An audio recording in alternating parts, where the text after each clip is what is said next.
I want to talk a little bit about how we can start looking at the structure of texts as readers. Remember, the structure of a text are all of the parts of a text that hold it together, gives it a firm shape, all the building blocks that build the piece and make it form. So authors of text, writers, use all of those parts in certain ways. They make choices about where to put those structural pieces in order to create their theme, the big idea, the message. And I want to talk to you about the structural parts of narrative text. Remember, narrative texts are short stories that we've been reading, the not fictional novels that you've been reading, and sometimes even the nonfiction memoir, personal story types of texts that you've been reading. So, in any narrative, you can think about how in any chapter of a narrative, in a story, or even a short story, they always build a lot of action. They keep you on the edge of your seat. The movement of that story goes up and down, and it gets you to a certain point, and then things happen, and people change, and decisions are made, and lessons are learned, and then that chapter ends, or that short story ends. And if you're reading a novel, that pattern starts all over again.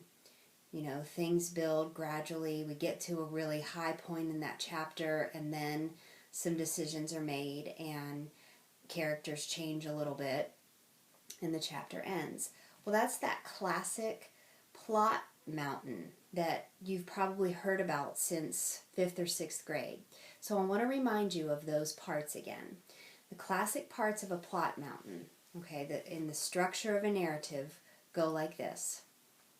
At the beginning of a short story or at the beginning of a chapter, you have a little bit of exposition. And that's where maybe a character's introduced, or there's a little bit of setting description, or there's some backstory that's given. And you'll always find that at the beginning of the short story, or the beginning of a novel, or sometimes even the beginning of every chapter in a novel or a memoir. So once they set the stage, once they give all that background information, or they introduce the character, then a writer will naturally move into what is called the rising action. And that's where the character starts to feel a little bit of pressure, there's some tension created, some of the conflict is building, and you know, they're right in the middle of that conflict, and they're having to figure things out for themselves. And so once that rising action, it keeps building and building and building, we get to the climax of the story.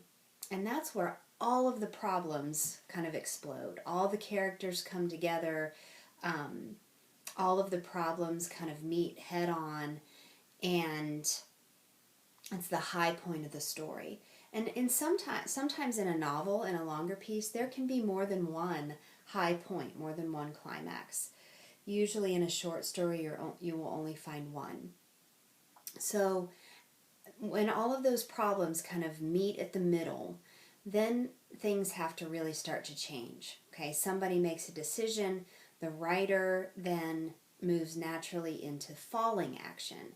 And that's where attitudes change, somebody learns a lesson, maybe the whole community in the short story or the novel changes.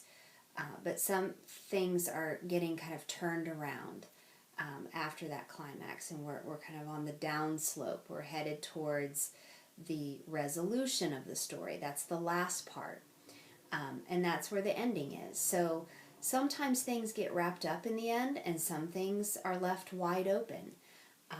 But always in a narrative, no matter what, a writer will follow that structural pattern: exposition, rising action, climax, falling action, resolution. So it's really important that you know those parts and that you start using the language to talk about those parts.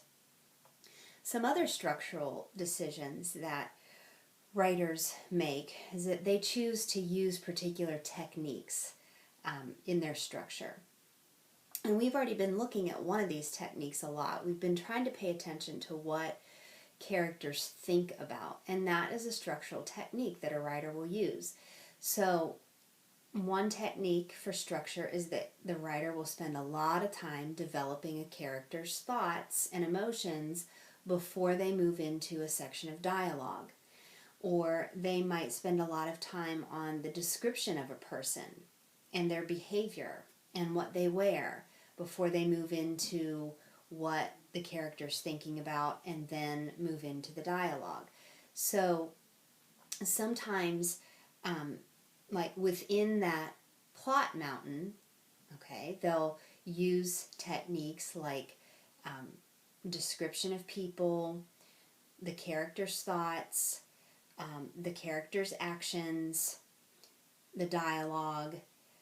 They'll pay really close attention to where a scene in a novel should start and where that scene should end. They make very critical decisions about where to leave you off in a particular novel.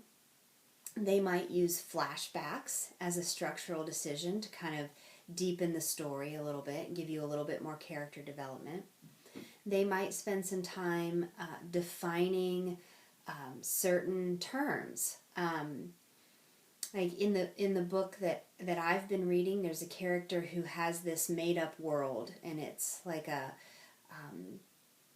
very peaceful place, and she spends a lot of time defining what that means to her.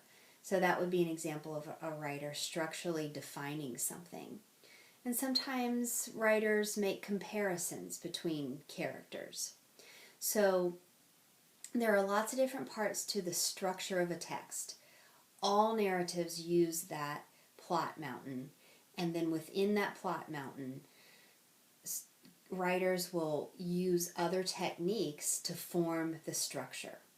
Okay, so they will use the techniques of dialogue, thoughts, actions, setting descriptions, flashbacks, action, thoughts. I think I'm repeating myself.